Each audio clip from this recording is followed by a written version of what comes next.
உக்ரைனோட பல ஒப்லாஸ்ட்லயும் ரஷ்ய தரப்புல இருந்து சரமாரியான தாக்குதல் பண்றதுக்காக 5ஆம் தேதி ஜூலை மாசம் மொத்தம் 32 ட்ரோன்களை ஏவுட்டிருக்கிறதா சொல்லப்பட்டு வருது. உக்ரைன் தரப்புல இருந்து அந்த 32ஐயும் தலை திருப்பி அனுப்பிட்டோம் அப்படின்னு உக்ரைன் தரப்புல இருந்து சொல்லிக்கிறாங்க. ஆனா பல இடங்கள்ல வெடிச்சுதான் கேட்டதா உக்ரைனோட மீடியாக்கள் தரப்புல இருந்து சொல்லிக்கிறாங்க. மேபி உதிரி பாகங்கள் போய் அங்கேயும் இங்கேயும் விழுந்து சேதங்களை ஏற்படுத்தி இருக்குமே என்னமோ தெரியல. பட் ஆனா பல இடங்கள்ல சரமாரியான தாக்குதல்.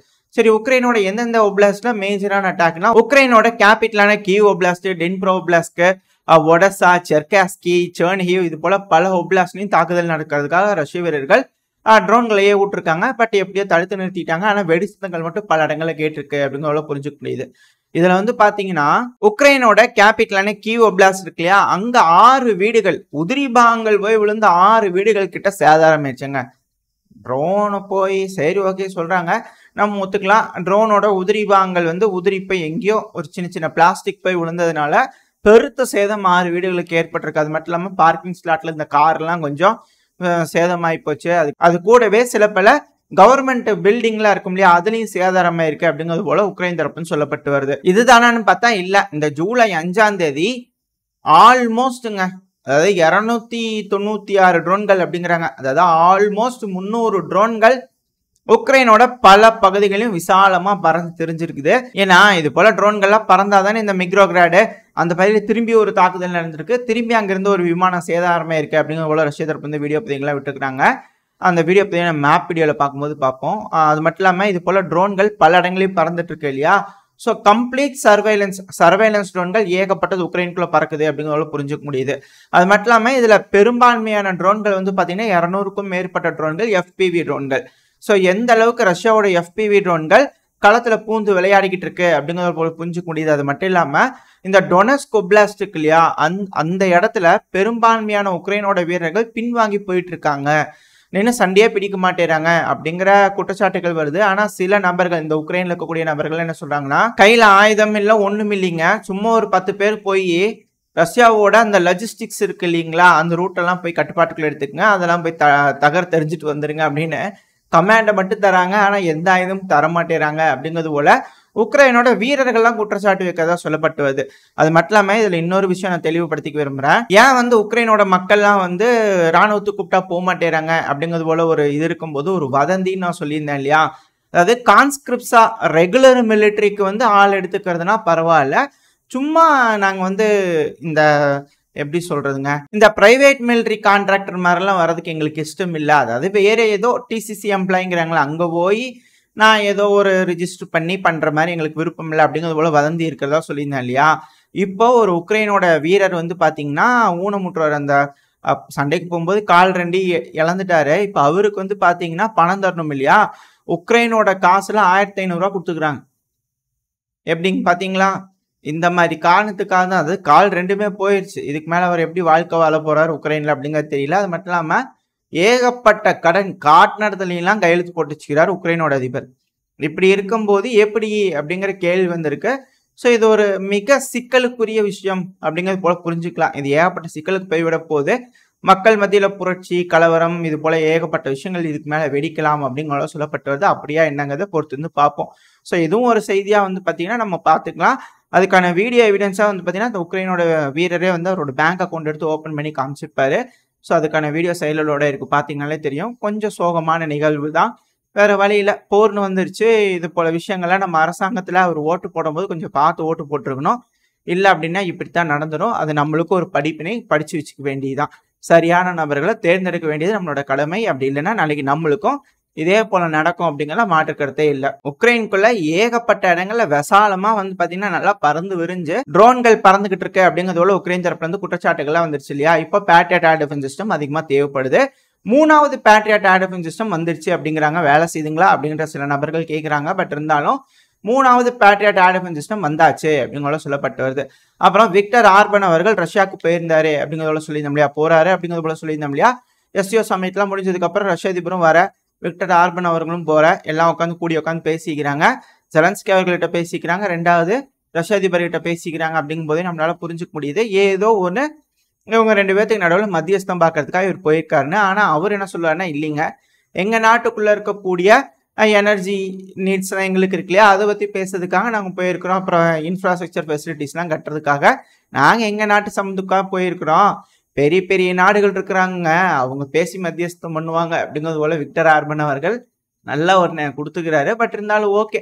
ஆனா இப்போ களத்துல இருந்து வரக்கூடிய தகவல்கள்லாம் என்ன இருக்கு அப்படின்னா, கதவை சாத்தி வச்சுட்டு சில மணி நேரங்கள் ஆர்பன் அவர்கள் கூட பேசிக்கிறாங்க. அங்க புட்டின் அவர்கள் கிட்ட விக்டர் ஆர்பன் அவர்கள் பேசிக்கிறாங்க. ஸோ இதெல்லாம் வச்சு பார்க்கும்போது ஏதோ ஒரு சீக்ரெட்டான நெகோசியேஷன் போயிட்டு இருக்கு அப்படிங்கறத மாற்று கருத்து இல்லை. ஆனா ரஷ்ய அதிபர் தரப்புல இருந்து என்ன சொல்லியிருக்கிறாரு, ஜெலன்ஸ்கி அவர்கள் இருக்கார் இல்லையா, அவரு லீகலான அதிபரே கிடையாது. அதாவது அவர் என்ன சொல்றாருன்னா, ரஷ்ய அதிபர் கிளியரா எப்படி சொல்றாரு அப்படின்னா, ஜெலன்ஸ்கி அவர்கள் மக்களால் தேர்ந்தெடுக்கப்பட்ட அதிபராக இருந்தார்.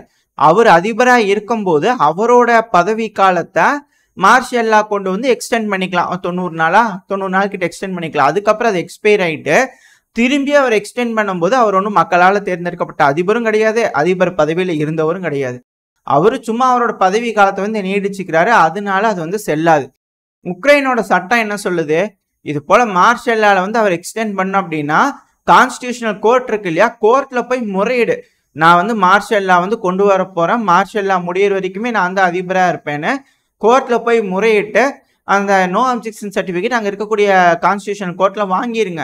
ஸோ கோர்ட் உங்களை அதிபர்னு அறிவிச்சிட்டாங்க அப்படின்னா நீங்க அதிபர் தான் அப்படிங்கிறது போல ஜெலன்ஸ்கி அவர்கள் கிட்ட ஒரு ஹிண்ட் மாதிரி ரஷ்ய அதிபரான விளாடிமிர் புட்டின் அவர்கள் சட்டத்தை சொல்லி கொடுத்துக்கிறார்.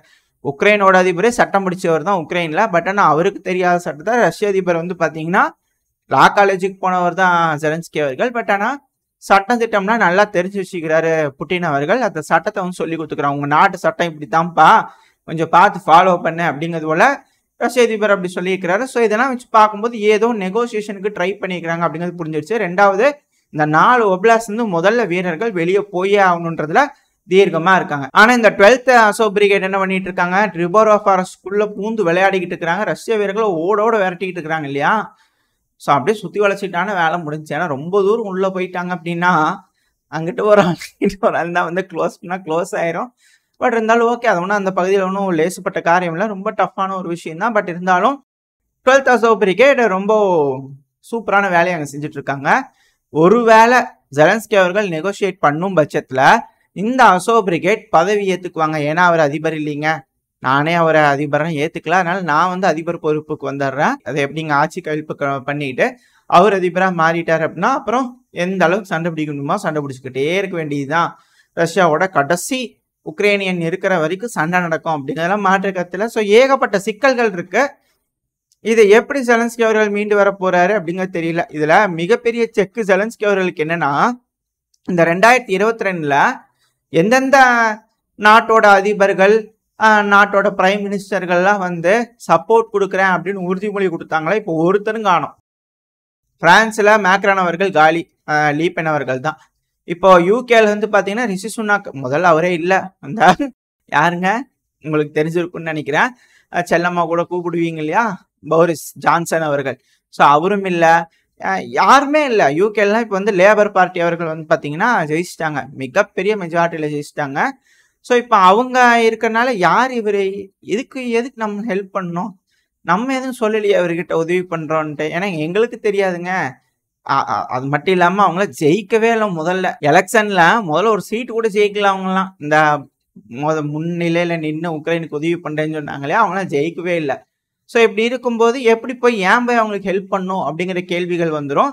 அதனால உக்ரைனோட அதிபருக்கு புரிஞ்சிருச்சு, நம்மளுக்கு யாரெல்லாம் உறுதிமொழி கொடுத்து கையெழுத்து வாங்கினாங்களோ அவங்க யாருமே இல்லை அப்படிங்கிற ஜெலன்ஸ்கி அவர்களுக்கு தெரிஞ்சிருச்சு. ஸோ அந்த ஒரு காரணத்தினால நம்ம வேற வழியே இல்லாமல் தலைவர்கிட்ட பேசிதான் ஆகணும் அப்படிங்கிற கடைசியா ஒரு விஷயம் அவருக்கு புரிஞ்சிச்சு. ரெண்டாவது, ட்ரம்ப் அவர்கள் ஜெயிக்கிற மாதிரியான சூழல் அமெரிக்காவில் இருக்கு, பைடன் அவர்களும் இல்லை அப்படின்னா ட்ரம்ப் அவர்கள் ஆரம்பத்திலேருந்து முடியாதுன்னு இருக்காரு. ஸோ ஆப்வியஸாக முடியாதுதான் அப்படிங்கிற ஜெலன்ஸ்கி அவர்களுக்கு தெரிஞ்சதுனால கண்டிப்பாக பேச்சுவார்த்தைக்கு தான் இங்கே நடந்திருக்கும் அப்படின்னு பலர் தரப்புலேருந்தும் சொல்லிட்டு இருக்காங்க. இது எல்லாமே ரூமர் தான், எப்படி என்னங்க தெரியல, நடந்தாதான் தெரியும் என்ன நடக்க போகுது அப்படிங்கிறது பொறுத்திருந்து பார்ப்போம். ஆனால் உக்ரைனில் ஏகப்பட்ட இழப்பு மக்கள் சந்திச்சுட்டாங்க. திரும்ப இப்போ அதிபர் தேர்தல் வருதுன்னு வச்சுக்கங்களேன், இந்த பிரச்சனையெல்லாம் முடிஞ்சதுக்கப்புறம் ஒன்று பிரச்சனையை முடிச்சுட்டாவது போய் எலெக்ஷனில் என்னன்னா ஏதோ ஒரு சீட் 2 சீட்டாவது ஜெயிக்கிறதுக்கு வாய்ப்பு இருக்கு, இல்லைன்னா ஒன்றுமே முடியாது அப்படிங்கிறது நம்மளால புரிஞ்சுக்க முடியுது. கோபத்துல இருப்பாங்க. ஏகப்பட்ட ஆக்ரோஷமான கோபத்துல உக்ரைனோட மக்கள் இருப்பாங்க. கண்டிப்பா இந்த கட்சி ஜெயிக்கிறதுக்கு வாய்ப்பே இல்ல. ஜெலன்ஸ்கி அவர்களோட கட்சி ஜெயிக்கிறதுக்கு வாய்ப்பே இல்ல உக்ரைன்ல அப்படிங்கிற சொல்லப்பட்டு வருது. அப்படியா என்னங்கிறத பொறுத்து இருந்து பார்த்துருவோம். இதோட இந்த பதிவு நான் முடிச்சுக்கலாம். இந்த பதிவு எப்படி இருந்துச்சு, உங்களுக்கு பிடிச்சிருக்கா? பிடிச்சுனா லைக் பண்ணிட்டு உங்க ஃப்ரெண்ட்ஸ் அண்ட் ஃபேமிலியோட ஷேர் பண்ணிக்கோங்க. அது கூடவே மறக்காம இந்த பதிவை பத்தின உங்களோட கருத்துக்களை கமெண்ட் செக்ஷன்ல சொல்லுங்க. இந்த பதிவு நல்லா இருக்கும்ன்ற நம்பிக்கையில் அடுத்த பதிவில் உங்களை சந்திக்கிறேன். அது வரைக்கும் ஸ்டே சேஃப். பை.